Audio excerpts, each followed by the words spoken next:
Here we will discuss the term porosity. To understand the term porosity, we will recap the definition of petroleum reservoir. So we discussed that petroleum reservoir is a subsurface rock formation which have commercial quantity of hydrocarbons and have two properties, that is, it is porous, and the second property is it is permeable. So among these two properties, the first property, that is porosity, we will discuss in this particular tutorial. So we can define porosity as the porosity of a rock is a measure of the storage capacity, pore volume, that is capable of holding fluids. To understand the porosity, consider a certain amount of sand which is filled in a container, let's say glass in this example.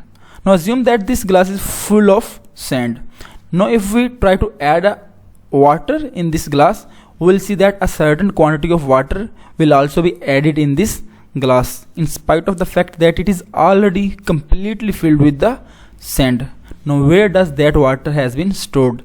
The extra water is stored in between the wide spaces between the grains of the sand. So that wide space is actually porosity. Here we can see that these are the grains. So this wide space between these grains of the sand is actually porosity. So quantitatively we can define porosity as the ratio of the pore volume to the total volume, that is bulk volume. So porosity is equal to pore volume, the volume of the voids, divided by total volume, that is bulk volume.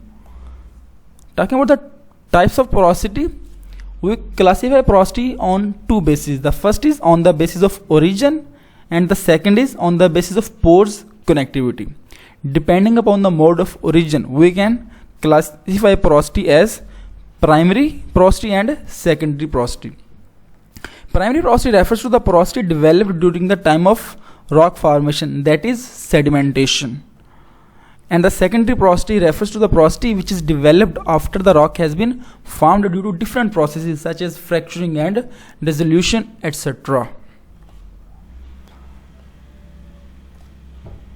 Depending on the pores connectivity, we classify porosity in two types: absolute porosity and effective porosity.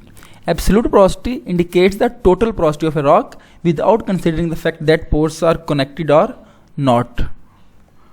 And the effective porosity is the porosity only due to the interconnected pores. Talking about the measurement and applications, we use two major techniques for the measurement of porosity. The first one is coring and the second is well logging. Talking about the application of porosity, porosity is used for the measurement of total hydrocarbons in place, or we can say that reserves of the reservoir. And it is the effective porosity that is used for the estimation of total hydrocarbons present in the petroleum reservoir. That was the discussion of porosity. Thank you very much for watching. See you in the next tutorial.